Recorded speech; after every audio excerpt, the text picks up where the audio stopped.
Good evening, welcome to the show. Tonight, I'll reveal exactly what job Scott Morrison has lined up with leading Trump figures after quitting politics. That big scoop from us coming up in just a moment. Also tonight, I'll reveal leaked polling that shows just how on the nose Anthony Albanese is in Queensland. And Cricket Australia is under fire for cancelling Australia Day, as the captain, Patrick Cummins, says the date should change. We'll also cross live to Adam Crichton in New Hampshire for the latest with Donald Trump. And Elon Musk and Ben Shapiro visit Auschwitz to highlight anti-Semitism.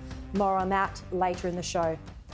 But first tonight, to a big exclusive. You've heard today that Scott Morrison is quitting politics, but his role has been kept under wraps until now. I can exclusively reveal that Morrison will be joining leading Trump administration figures at two separate companies. My US sources tell me that Morrison will be working with former Secretary of State Mike Pompeo at a defence VC company. Mike Pompeo, as you know, is the former head of the CIA, and he announced that he was joining Dine Maritime earlier this month. It's a new Australian-founded, US-based venture capital company that invests in technologies related to the AUKUS military intelligence sharing pact. Scott Morrison and Mike Pompeo became good friends during their time in politics, with common ground, both when it comes to their passion for national security, their concern about Chinese Communist Party, and their deep personal faith.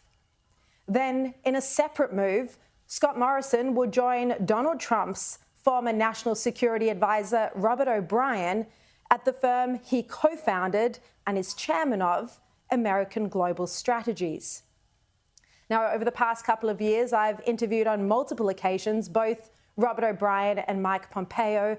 They are highly impressive figures, and Scott Morrison will undoubtedly make his mark in the defence and intelligence space.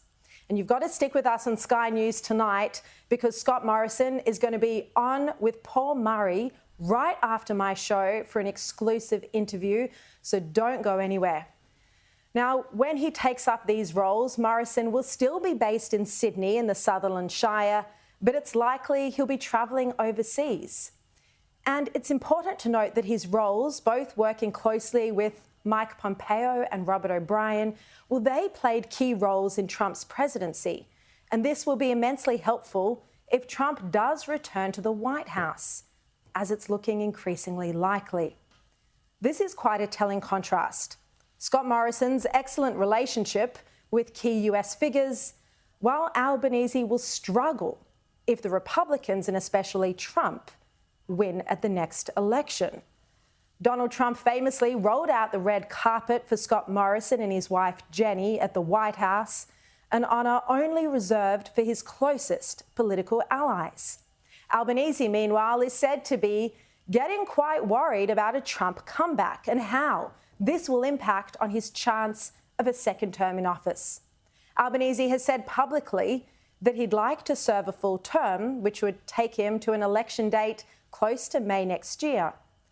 But Labor figures are now discussing how Trump's likely, perhaps inevitable return to the presidency could impact on Albanese. Trump has won the caucuses in Iowa. His rivals are dropping like flies. Ron DeSantis just the latest. And it looks like he will be the next president if he's up against Joe Biden. Recent polls show Biden's approval ratings are falling. If Trump wins this November, his inauguration would be at the end of January, which means the first few months of his presidency would overlap with Albanese as Prime Minister. Just how Donald Trump would react to the socialist left Labor government we've got at the moment is unpredictable. There's the risk of Trump blasting Albanese over issues such as not supporting the US in the Red Sea, an issue that has no doubt frustrated the Biden administration. Or there's the risk of friction related to AUKUS. Trump could even tear up the security deal if Albanese rejects yet another American overture for military support against Iran. Well, how would this all look for Labor when Australia's closest and most important ally comes down hard on Albanese and Penny Wong. This is why Albanese may not want to risk those volatile months, and some are encouraging him to consider heading to the polls later this year. There's speculation that interest rates may have started to come down by then. And remember, it's far from a given that Albanese will win the next election. Tony Abbott, Scott Morrison, Malcolm Turnbull, Kevin Rudd, Julia Gillard, each only won one election. Our last Prime Minister to win more than one election was John Howard, and as you know, he left office in 2007. Well, I can also tonight reveal leaked polling that is concerning for Albanese. A new poll conducted for the Liberal Party in November in Peter Dutton's seat of Dickson had Labor's primary vote at 26%. Albanese's net favourability rating was at -26. Now, at the last federal election, Labor's primary vote in Dickson was 31%. So that's a fall of 5 points. This polling also showed that there was a swing to the LNP on primary and two-party preferred. Now, this was a single-seat poll by Freshwater. It was a one-off to test the waters in Queensland and in the opposition leader's seat, which is technically considered marginal. Of course, Queensland usually is a better state for the coalition, but as I said, this is a marginal seat, and to have Labor's primary vote in the mid-20s shows just why Albanese is so worried. What we are seeing now is a Prime Minister under pressure. It explains why he's done 50 media interviews in a month and why he's hauling his politicians back to Canberra to talk about the cost of living. Given how poorly Albanese is going at the moment, and has been, if you look at it, since mid-last year, his political credibility is eroding fast. Positioned on the far left of the Labor Party, cocooned in the inner city area of Marrickville in Sydney, his political instincts aren't naturally in tune with Middle Australia. He's been slow to realise that it's the cost of living that matters most to Australians. And he learned that the hard way when Australia voted hell no to the voice, as Paul Murray so eloquently puts it. Voters were saying no to Albanese's agenda and his priorities, which haven't been in sync with what Australians are going through. Only now is the Prime Minister trying to get things back on track. But if he thinks breaking an election promise is going to help him climb out of a political hole, well, he's mistaken. Once a leader has lost the trust of the electorate, it's gone forever. Julia Gillard never recovered from this moment. There will be no carbon tax under the government I lead.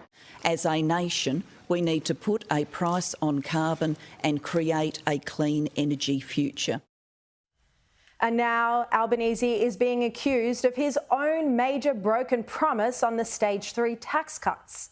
Before the election, he promised they would go ahead, and now he's not going to commit to them if you earn over $150,000. They've been legislated. We support them. Can you promise to those Australian families the Stage 3 tax cuts will come into effect in July in full? Well, we haven't changed our position on that, Michael. I'll ask that question again. Can you promise, as you did before the election, the Stage 3 tax cuts will come in full in July?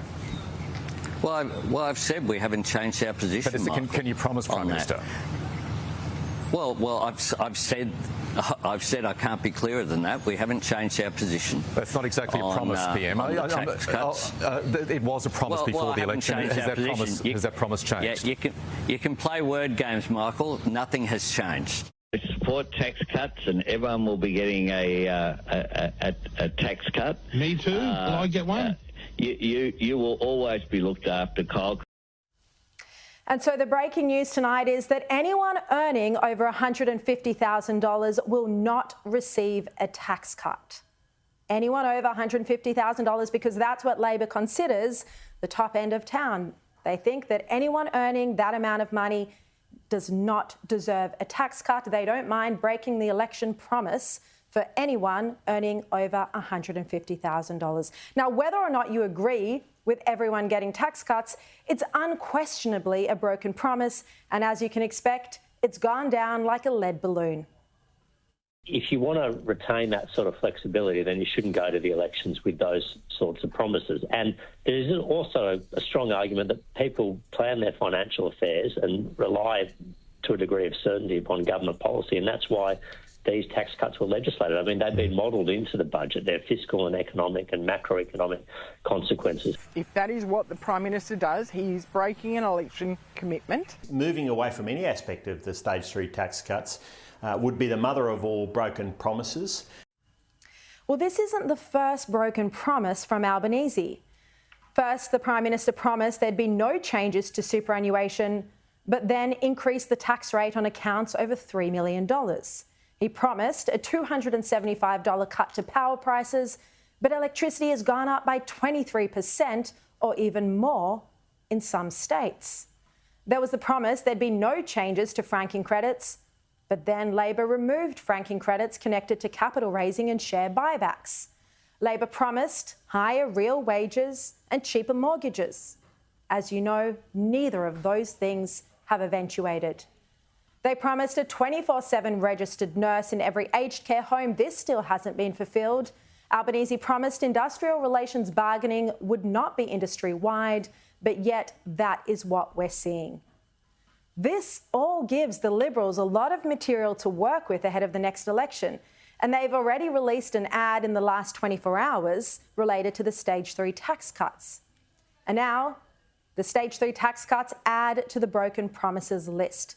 They're already legislated, so Labor will have to go back to the Parliament and change the legislation in order to break this promise.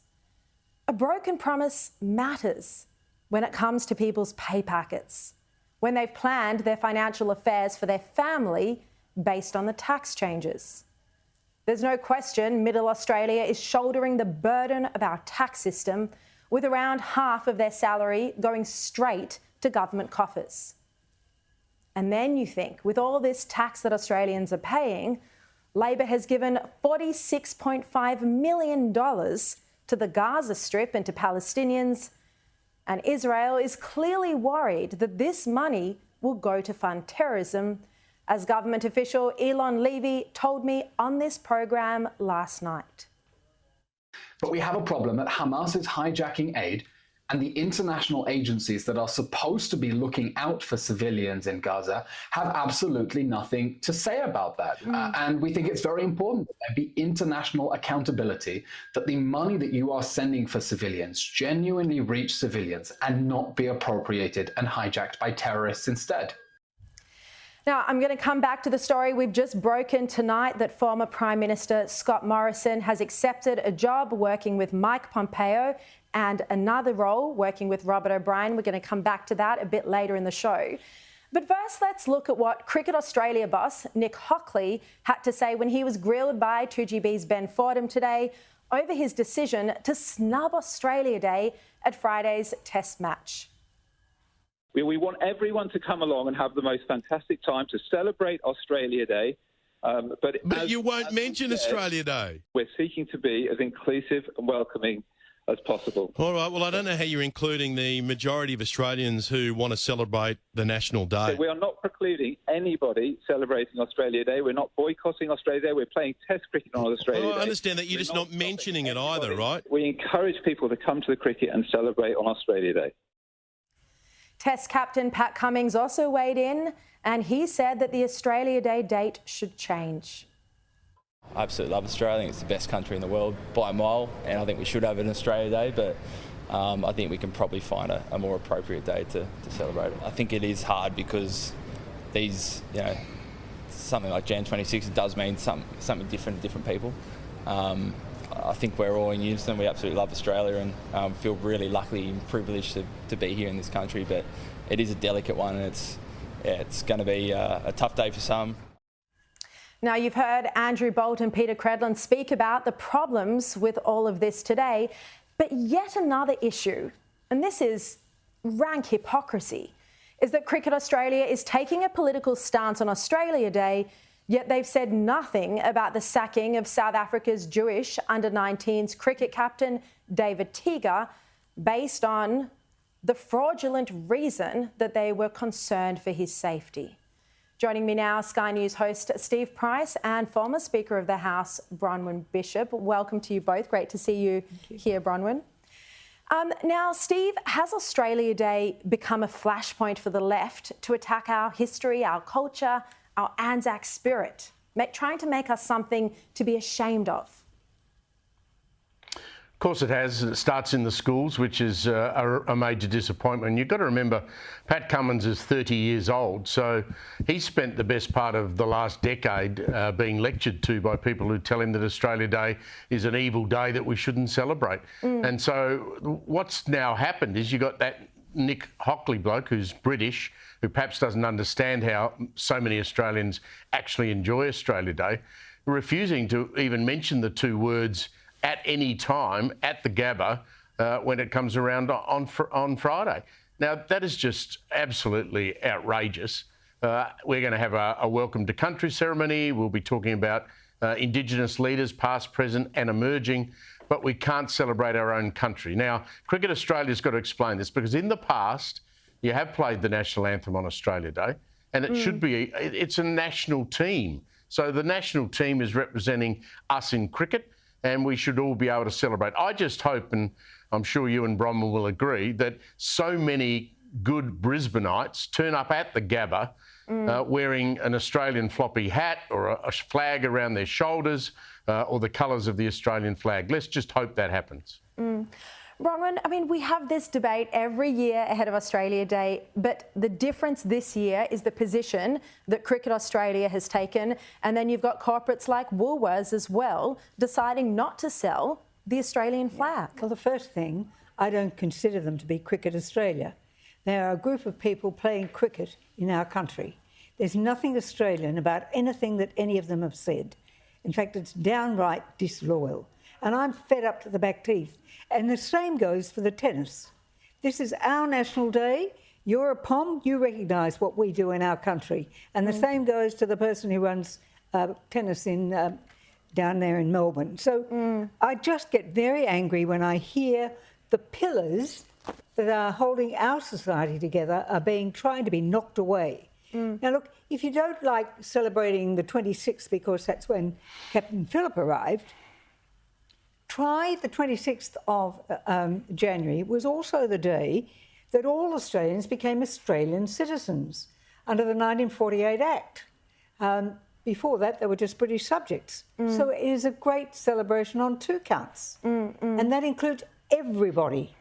So I just get very angry with the attitude of Woolworths, which people are now calling Wokeworth. Yes.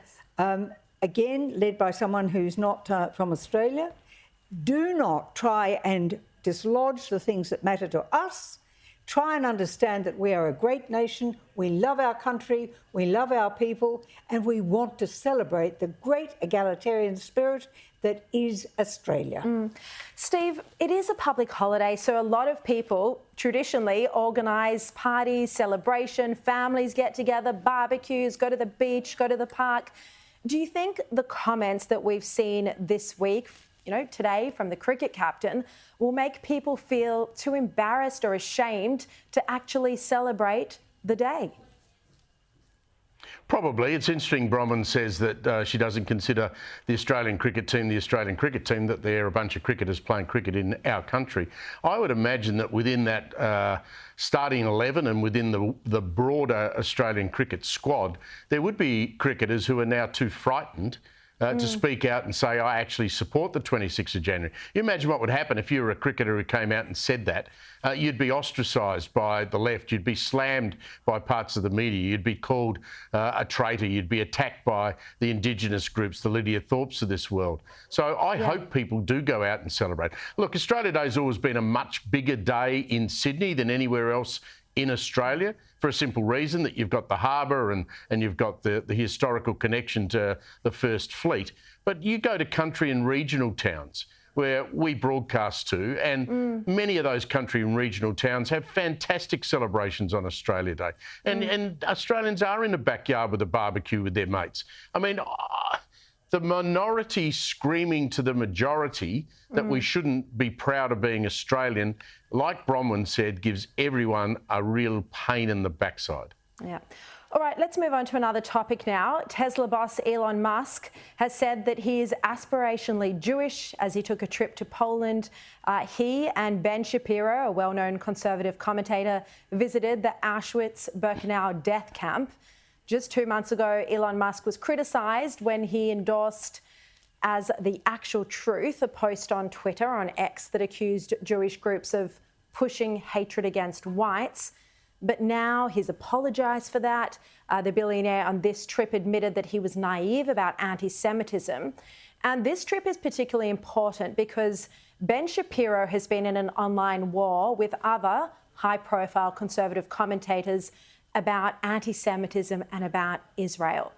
Bronwyn, I think it's really important that business leaders like Elon Musk are speaking out about anti-Semitism and actually visiting Auschwitz to remind us all of the history of persecution. Indeed it is. And I'd like to see him campaign on it because he's right to go to Poland because that was the homeland in Europe of Jewish populations. It was 16 million Jews in 1933, 3.3 million of them lived in Poland. And that's where the death camps were. 3 million, only 200,000 people survived. 3 million were killed. And that's why today there's only 16 million Jewish people left in the world. It didn't grow like other groups. That's the true meaning of genocide. That's what it means. And people who throw the word around trying to apply it to whether it's Hamas or whatever are just absolutely wrong, and South Africa should learn that lesson. Yeah. So to hear Elon Musk come out and start to atone, I think is a good word, for what he did previously, I think is important, and it does need to be campaigned about. People need to understand that the Jewish people were there time immemorial, before time immemorial, if you like, in ancient times, and have returned there. So the words that get used get mixed up. Anti-Semitism is poisonous, and it has grown across the world in the most disgraceful way. Yeah. And there was nothing accidental about what Hamas did and what is happening by catalysts in different parts around the world. Yeah. Planned, in my view. Yeah, well, thank you very much for those strong comments, Bronwyn. Really appreciate them. Bronwyn Bishop, thank you for your time, and Steve Price in Melbourne, thank you so much. Now, last night on this show, we brought you exclusive audio recordings that expose how teachers are plotting to bring the Gaza conflict into public school classrooms. Well, tonight I can reveal the booklet that the Teachers for Palestine group have made and are distributing at public schools. It's here in black and white, and in it they claim that the October 7 terror attacks happened in context. Can you believe school teachers are saying this? And I quote, they say in their booklet, to understand October 7, you need to know what came before. Israel was born from colonial and racist violence in 1948. The use of murder, intimidation and violence drove almost 1 million Palestinians from their home as Israel was established 75 years ago. It is not some distant memory. You can't put into context or justify mass murder, the rape, the slaughter of even children and babies that happened on October 7. Their analysis is also wrong, and it is shocking information to be spreading to teachers and potentially students at schools. It's highly irresponsible. The teacher's booklet also has a section on how to make the crisis in Gaza a teaching moment. And they say that this quick and dirty guide offers some up-to-date and practical advice for educators. And they say no matter what age or subject you teach. This even includes lesson plans and suggests fitting the topic of Palestine into the nooks and crannies of your day. They encourage teachers to rename table groups so that students learn and identify with countries like Syria, Iraq, Afghanistan and Palestine. They also have a section, and again, this is a booklet produced by public school teachers. There's also a section on what to do If a principal asks the teacher to remove a keffiyeh, that's the checkered black and white Palestinian flag, or another Palestinian symbol from their clothing, as you know, as I've told you on this program, it's against the code of conduct by the Education Department to bring this conflict into the classroom and onto school grounds. Now, Kelly Sloan is the Liberal MP for Vaucluse, and she joins me now. Kelly, thank you so much for your time tonight. Look, what's your response to our revelations tonight and last night that public school teachers are bringing this divisive Middle East conflict into the classroom? So, Sharri, it's absolutely appalling. That is the first time I've seen that booklet or heard about it, and it has no place in our classrooms. There is no place in our classrooms for political activism of any kind. Teachers are welcome to have their opinions. They can have them at home, they can protest, but when they walk in that school gate, they leave it behind. And they need to remember that they have an impressionable young kids in the classroom, kids of all faiths and of all opinions, and who deserve to look up to their teacher and not be indoctrinated by their teachers. Parents also deserve that respect. And, I mean, context. I mean, that's just astounding. Sharri, I've watched that vision, that terrible vision from October 7. It is appalling. It is so out of context of anything I've seen in humanity. And it shook me to my core. I'd seen bits and pieces, but when I sat down in an embassy screening, I have to say, no decent human can find any context for that kind of brutality, that murder. And it's certainly, these conversations should not be in our classrooms, and these teachers deserve the most severe disciplinary action. Well, I also revealed last night that the wife of a New South Wales Government Cabinet Minister, Jihad Dib, was disciplined last year. She's a teacher at a public school at Burwood Girls High. She was disciplined for her pro-Palestinian activism at school. So already disciplined last year, and yet she was part of this Teachers for Palestine group just on Friday. She's still involved in this despite the Department of Education's action. You know, do you think teachers are just arrogant that they don't seem to care what the Education Department does? Look, I think tensions and emotions are really high at the moment. I have a real problem with this group, Teachers for Palestine. They've got form. They're sitting in that phone conversation that you recorded, talking about indoctrinating our kids, about tampering with the curriculum, about wearing T-shirts into schools, and about protests outside of the classroom. No problem with that whatsoever. Bringing it into the classroom, it's a problem. And it is not just this, small group of teachers. Let's not for a moment think this is a small group. This goes all the way up to the union, to the Teachers Federation, who condones this, who supports this type of behaviour, or have in the past. In November, I stood up in the New South Wales Parliament and I asked the Education Minister what she was going to do about the fact that the New South Wales Teachers Federation had in its state conference supported a motion that allowed teachers to wear protest symbols into the classrooms. And that group, Teachers for Palestine, then encouraged their members to take photographs of political signage in schools. Parents are sick and tired of unions pushing their influence into our schools, whether it's geopolitical conflicts, whether it's Australia Day, or whether it's just this week hearing about 3-year-olds being told every morning in some preschool centres that their land was stolen. I mean, what on earth is going on? And all this as literacy and numeracy rates fall across the country. Kelly Sloan, thank you so much for joining me. And by the way, the Victorian teachers are doing exactly the same thing as in New South Wales. Now, coming up, I'll speak with Shadow Treasurer Angus Taylor about Albanese's broken promise on Stage 3 tax cuts. Also, Scott Morrison's new gig in the US working with Mike Pompeo that we revealed exclusively just a moment ago. Plus, Donald Trump vows to defeat Nikki Haley in tomorrow's New Hampshire primary. We'll cross live later on.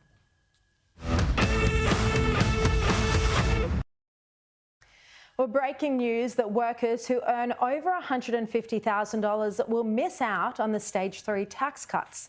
The Sydney Morning Herald political editor, David Crowe, reports that Anthony Albanese's new reworking of the Stage 3 tax cuts means that anyone earning over $150,000 will miss out.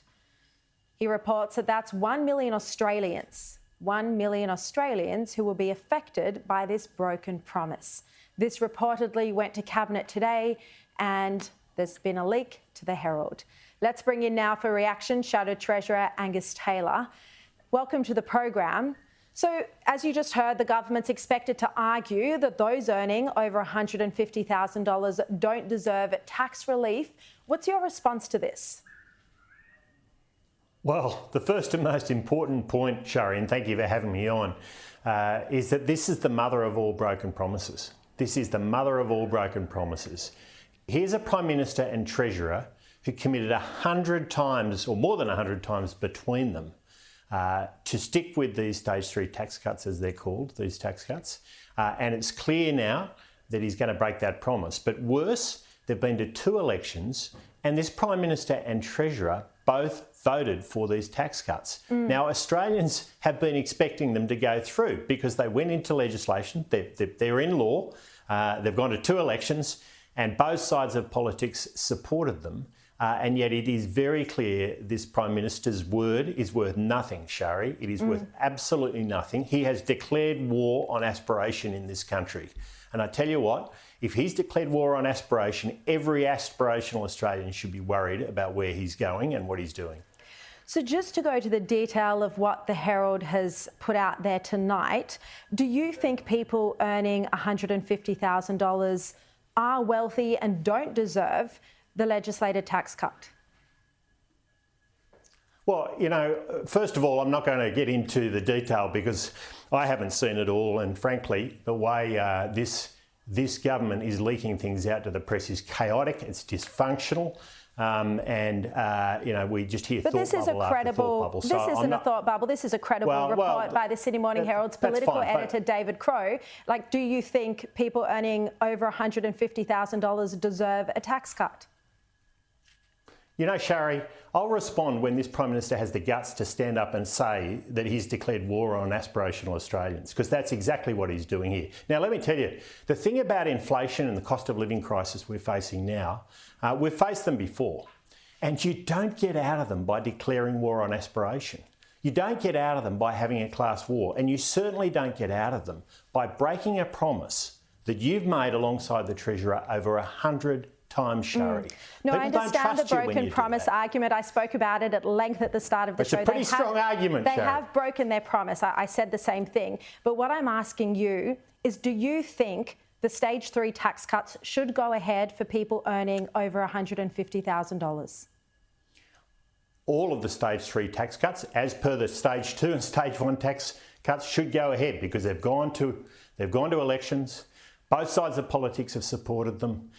The Prime Minister and Treasurer have said that they're going to support them, and they should go ahead. And this Prime Minister, if he's not going ahead with them, it means his word means absolutely nothing, Sharri, absolutely nothing. Now, let me tell you, as I said, you beat inflation because aspirational Australians get out there and build the economy, build a strong, fast-growing economy that's low inflation. That's how you do it. That's how we got out of it in the 70s and 80s. We had to bring down taxes to get out of inflation in the 70s and 80s. We remember those. I remember those reforms extremely well. You need to give people the incentive to aspire. And those aspirational people, they don't just do good for themselves. They build businesses, they employ people, they invest, they take risks. Well, and if you take that aspiration out of the economy, you do not beat inflation. Yeah. You do not get out of the quagmire we're in right now, where the economy's not growing, Sharri. It's not growing.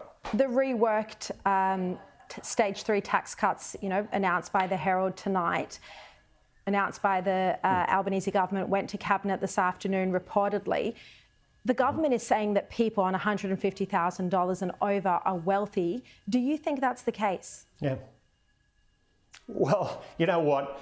There's going to be a lot of people going over that 150,000 tax bracket in the coming years, given the rate at which inflation is going. We're seeing a growing number of people being pushed up into higher tax brackets. That's what bracket creep does. And that's exactly what the stage 3 tax cuts are all about. Now, you know, the way the government will try to position this is the economy's a pie. And you can just chop it up into pieces and hand it out in different ways. It doesn't work like that, Sharri. If you take away the incentive for Australians to have a crack, to make investments, to take risks, to build their careers, to build businesses, you take away those incentives, then you undermine the strength of the economy and you do not get to where we need to get, which is a low inflation, strong economy. You know, this is a Prime Minister who doesn't understand economics. You've got a Treasurer who is a doctor of spin. He's not a doctor of economics. He runs around saying he's Dr. Chalmers. Well, he's a doctor of spin. Let's be clear about it. And they do not understand that if you take away the incentive for Australians to have a crack, you're not going to have that strong low inflation economy we all desperately want right now, at a time when we've seen the real standard of living of Australians, their real disposable incomes fall faster than almost any other advanced country in the world. Yeah, all right, this is going to be a major story tomorrow. Mr. Taylor, just before you go, Scott Morrison's time in politics is about to finish. We've just broken the news tonight that he's going to be working with the former United States Secretary of State, Mike Pompeo, in his next role. He's also going to be joining a firm that works with the former Donald Trump National Security Advisor, Robert O'Brien. Do you think these relationships will help Australia should Donald Trump get back into office? Well, can I say good on Scott Morrison? I think he's left an important legacy. AUKUS, tax reform, which Labor's trying to undermine right now, what he did in stopping the boats, getting us through obviously incredibly difficult time in COVID, and I wish him all the best with his new role. I only know what you've just told me now, Sharri, but I think it will be good. I mean, I think our relationship with the United States is enormously important, and I think anything we can do to strengthen those ties is always good for Australia, and I certainly hope he'll do that. I think he will. He'll continue to make a contribution in the future as he has in the past. All right, Angus Taylor, thank you so much for joining me tonight. Thanks for having me, Sharri. We're going to have more on that big story after the break. Labor is divided over this plan. I'm going to speak with leading economists next.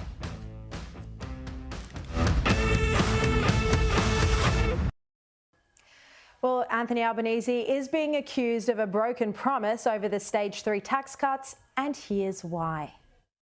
I can confirm that we haven't changed our position. We have no change to our plans. Tax cuts will happen in July. We haven't changed our position. I've said we haven't changed our position. We haven't changed our position on the Stage 3 tax cuts. We have not changed our position on Stage 3 tax cuts. They've been legislated.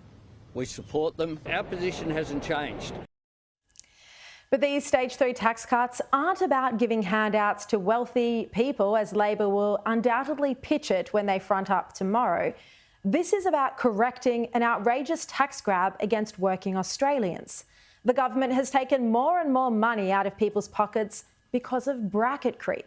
This has seen Labor preside over the biggest tax increase in a generation, with data showing that on average, tax revenue in the 2022 financial year went up 15% in nominal terms. It's a tax increase by stealth. The OECD has said that this phenomenon of bracket creep automatically generates higher nominal tax revenues for governments, but does so in a way that lacks transparency. A tax increase, as I said, by stealth. These tax rises are not legislated, and right now they're far larger than they have been in at least a decade, partly because of inflation. Other Western countries get around this by linking their tax thresholds to CPI, but we don't do this. Australia has among the highest personal income tax rates in the world, and the last time Australia properly adjusted tax thresholds was 16 years ago, when the top tax rate of 47% kicked in at $180,000. Since then, far more middle-income families now fall into this top tax bracket, a bracket that was meant to be reserved for the very wealthy. The unconventional economist and co-founder of macro business, Leith Van Onselen, and chief economic advisor at Judo Bank, Warren Hogan, join me now. Welcome to you both. Warren, we've just heard the news that the tax cuts for anyone over $150,000 will be scrapped. What's your reaction to these changes? Yeah, Sharri, look, the good news is it looks like what they're trying to do here is provide cost of living support to low and middle income earners without providing new money to the economy, that is to be revenue neutral. So they're doing that by reducing the effective tax cut for high income earners and giving that to low-income earners. And that's good news in the sense that one thing economists have feared is that extra handouts, cost of living measures will only make the RBA's job harder, maybe result in more rate hikes or at least delay rate cuts. So that's the good news. The bad news is, of course, this further damages the credibility of our government. These are not proposed tax cuts. These are legislated. And because people have rightfully been planning for this, you can actually see a tax cut withdrawal as actually a tax hike. And that's not good news. And of course, the final point is it does undermine the overall efficiency of the whole tax package, and that is the reform element to it as well. So I don't like the idea, but there is a shining side in terms of less stimulus for the economy. Leith, what do you think about this, though? You know, people on over $150,000 who haven't had the tax threshold adjusted in some 16 years. Yeah, look, I mean, I agree with everything Warren just said. Australia is incredibly reliant on personal income taxes, more so than most other countries. And as you beautifully summarised at the start, you know, basically we've had decades of of bracket creep, which has gotten really bad in the last year or so with the inflation crisis, and households are now paying a record share of their disposable income on taxes. But the electoral math for the Albanese government is pretty simple. You can either keep the stage 3 tax cuts the way they were, which, you know, applied to a very small number of people, number of voters, or you can expand it to a much greater number of lower income earners. I do worry that they will be more inflationary than they would have been under the old system, simply for the fact, even though there's no new economy, no new money going in, lower income people tend to spend their money more than higher income people who tend to save it more. So that means that we should get more demand in the economy. But you know, ultimately, we need proper tax reform, and we need to move the tax base away from productive effort through personal income taxes.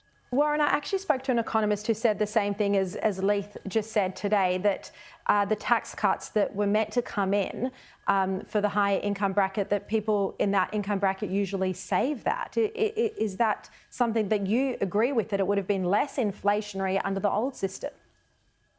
Yeah, at the margin though, really. I mean, the reality is that in this day and age, if you're earning 200 or 250 grand, you're very much in middle Australia, and given these cost of living pressures and mortgages and rents and everything that's going up, I think a lot of it will be spent. So I think it's marginal, but it is the right way to think about it. But I just want to emphasise the points you've both made. Personal income tax revenues for the government, according to the ABS, was $65 billion in the September quarter of 21. And in the September quarter of 23, they were $90 billion. That's a 40% increase. The bracket creep is out of control. And the most important thing we need to address in this economy is reducing our reliance on income tax, as Leith suggested. Yeah. All right. Well, just very quickly before we go, Leith, you know, Warren just said that people on $200,000 or $250,000 are now middle Australia, and they might be, you know, spending the money they would have got, they're not going to get now.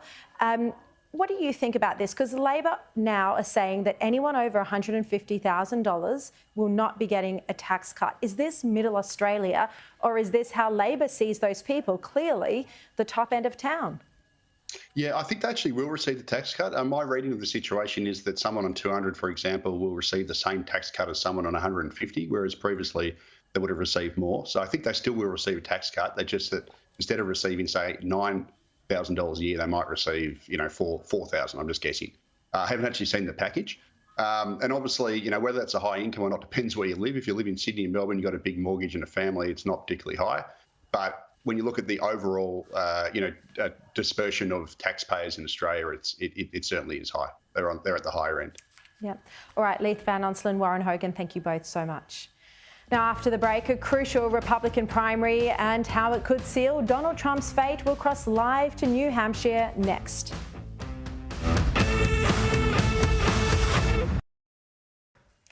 Well, former President Donald Trump is engaged in a two-person race against Nikki Haley in New Hampshire in the run for the Republican nomination for the White House.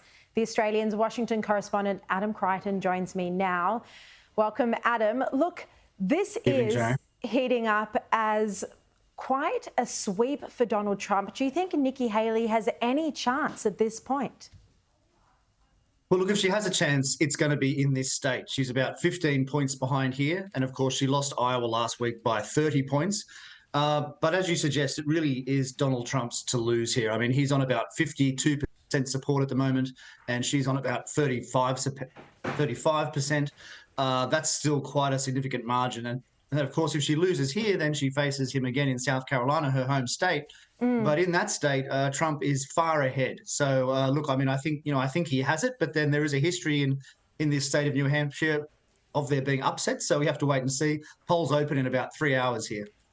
So, look, do you think there is an argument that she should just hang in there, even if her results aren't any good in New Hampshire, just so that there is a rival left in the race? You know, should Trump be locked up in jail and, who knows what could unfold? Certainly there is an argument for that. I mean, Trump's got these serious court cases coming up in March and May, and for all the excitement from his team at the moment around his performance, I mean, these things can really go downhill very quickly in these cases. He could end up in jail or at least convicted by the convention in the middle of the year. So yes, there is an argument for staying in, but she's already spent something like $40 million, and the money doesn't come out of thin air. She's getting it from donors, and so the donors have to agree to keep spending it. And if they don't see a return on that money, then they may quietly tell her to stop. So look, it's hard to say yet. I mean, I think it's really going to depend on the result tomorrow. If she gets in the 40s, say, I think she'll sell that as a real win, and I think that would be impressive. But if she gets in the 20s, I think that's the end of the road for her. And was that part of the reason Ron DeSantis had to withdraw? That would have been incredibly disappointing for him. He was so hopeful. I mean, he was doing so well early last year in the polls. Do you think it was part of the fact that he couldn't convince his backers to stick with him? Yes, look, I don't know those private conversations, but I would say so, because both of those candidates spent so much money, Nikki and Ron, far more than in the past. And, someone calculated the return. It was, $6,500 per vote. That was the return, which is a terrible return. But also, I think with Ron, he wanted to get on Trump's good side. I think that makes sense, right? I mean, he wanted to, preserve whatever goodwill still remained between the two men. There could be a cabinet position in the offing in the future. Who knows? So I think, it was it was a real strategic decision there. I mean, I noticed Ron DeSantis tweeted just recently that he won't be paying $1 of Donald Trump's legal bills. So they're still, they're still not friends again. Difficult relationship there. Look, we revealed earlier on the show tonight that Scott Morrison, who's already here on set with Paul Murray, that he's going to be joining a firm to work with the former US Secretary of State, Mike Pompeo. Do you think having a former Prime Minister have such a good relationship with senior members of the former Trump administration would bode well for Australia? Yes, look, I think so. I think the AUKUS Pact is probably fine. If there's a future President Trump, he's going to see it as a good deal that, Australia is giving the US lots of cash, which we are, I think $3.5 billion US. And then there's the price of the submarines still to come. So I think he'll see it as a business deal, but that's on the proviso that the US can ramp up its submarine building capacity kind of in the next decade or so. But yes, look, I think having Scott Morrison there, he got on well with Donald Trump. Gets on well with senior Republican figures. So yes, I think it will be a help. Yeah, particularly with Anthony Albanese, as I said earlier in the show, the most far-left socialist Labor government we've had in a long time, and he might struggle to deal with Donald Trump if he does become president again. Adam Crichton, thank you so much for staying up to join us from New Hampshire. Sharon. I'll see you at 8 o'clock tomorrow, and right now, here's Paul with that amazing exclusive interview with the former PM.